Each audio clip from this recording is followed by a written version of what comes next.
Right, so it's going to be a couple of steps of the how-to with the pails and rails. So when you're going to be performing the movements, whether that be for the hip, the T-spine, for the shoulder, it's going to give you a quick example of how to run through that, but I will take you through them with the videos.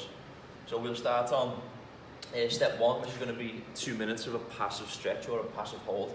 Now the reason we're going to hold for 2 minutes is because your body will start to open up, and if you jump straight into pails and rails after 10 seconds, you probably haven't found your true end range of motion, okay? So 2 minutes is hopefully enough to allow you to expand, reach that final end range position, and then we can start with your pails and rails, okay? And moving on to step 2, at the 2 minutes, you're going to start to ramp up in terms of intensity. So if we go back to the cars, we think about intensity where how contracted you'd actually move through that. So when we said about how dense the air would be, so we said 10% cars, we'd let you move through the car pretty slowly with control. But if we said 100%, it creates a lot more tension, and it'd be like you're moving your hand towards like cement, okay? So at the 2 minutes, you're going to start to ramp up the isometric contraction, okay? So you're going to start with the pails contraction. Yeah, so this will be the stretching of the tissue that you're going to be performing.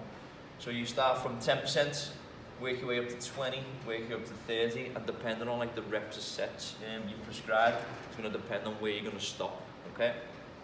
The aim is to try and hit numbers in between as well. So you start to ramp up from 10, you're going to try and hit 11, 12, 13, 14, okay?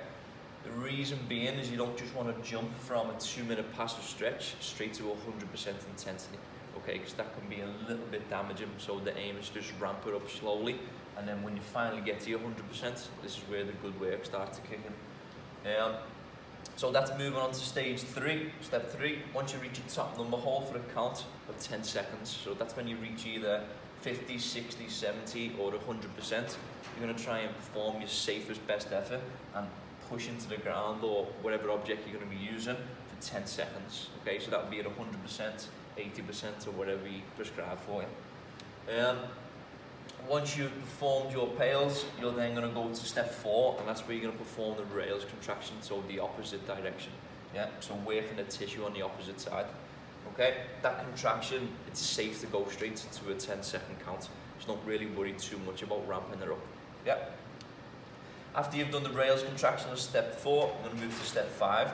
It's going to be try and release into a passive stretch again. So what you might find is you've held the first step for 2 minutes passive hold, and then you performed your pails and rails in step 2, 3, or 4. Now once you get to step 5, you might find that you've expanded your range of motion a little bit, so it allows you to sink deeper into the stretch after you've done your set of pails and rails. Okay, so on step 5, try and find that comfortable passive position.